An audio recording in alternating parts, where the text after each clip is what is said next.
അസ്സലാമു അലൈക്കും വറഹ്മത്തുള്ളാഹി.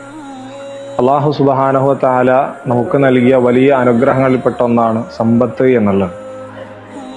ഏതൊരു മനുഷ്യനും നാളെ പരലോകത്തെത്തിക്കഴിഞ്ഞാൽ അവൻ ഒരു കാലടി പോലും മുന്നോട്ടെടുത്തു വെക്കാൻ സാധിക്കുകയില്ല. അവനോട് 5 ചോദ്യങ്ങൾ ചോദിക്കുന്നത് വരെ. അതിലൊരു ചോദ്യം എന്നുള്ളത് മിൻ ഐന ഇക്തസബ, നീ എവിടെ നിന്ന് സമ്പാദിച്ചു, വഫീമ അൻഫഖ, നീ അത് എവിടേക്ക് ചിലവഴിച്ചു എന്നൊരു ചോദ്യം അള്ളാഹു നമ്മോട് ഓരോരുത്തരോട് ചോദിക്കുന്നതാണ്. ഈ അള്ളാഹു നമുക്ക് നൽകിയ ഈ സമ്പത്ത് അത് അള്ളാഹുവിന്റെ മാർഗത്തിൽ നമുക്ക് സ്വതക്ക ചെയ്യാൻ നമുക്കൊണ്ട് സാധിക്കണം. സ്വതക്കയെക്കുറിച്ച് വിശേഷിപ്പിക്കുന്നത് ഒരു മനുഷ്യൻ, നമുക്കൊക്കെ സാധാരണ ഉണ്ടാവുന്ന ഒരു ധാരണ എന്നുള്ളത് നമ്മൾ സ്വതക്ക ചെയ്താൽ നമ്മുടെ സമ്പത്ത് കുറഞ്ഞു പോകുമോ എന്നുള്ളൊരു തെറ്റിദ്ധാരണ.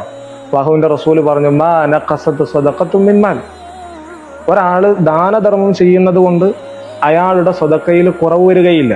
മാത്രമല്ല, സ്വതക്കയെക്കുറിച്ച് വിശേഷിപ്പിച്ചത് വെള്ളം എങ്ങനെയാണോ ഒരു തീയെ അണച്ചു കളയുന്നത്, അതേപോലെയാണ് ഒരു സ്വതക്ക. നമ്മൾ സ്വതക്ക ചെയ്താൽ നമ്മുടെ പാപങ്ങൾ അത് മായ്ച്ചു കളയുമെന്ന് അള്ളാഹുവിന്റെ റസൂൽ പഠിപ്പിക്കുന്നുണ്ട്. അതുകൊണ്ട് സക്കാത്തിന് പുറമെ സ്വതക്ക ചെയ്യാൻ നമുക്കൊണ്ട് സാധിക്കണം. അത്തരക്കാരുടെ കൂട്ടത്തിൽ അള്ളാഹു നമ്മേവരെയും ഉൾപ്പെടുത്തി അനുഗ്രഹിക്കുമാറാകട്ടെ. അസ്സലാമു അലൈക്കും വറഹ്മത്തുള്ളാഹി.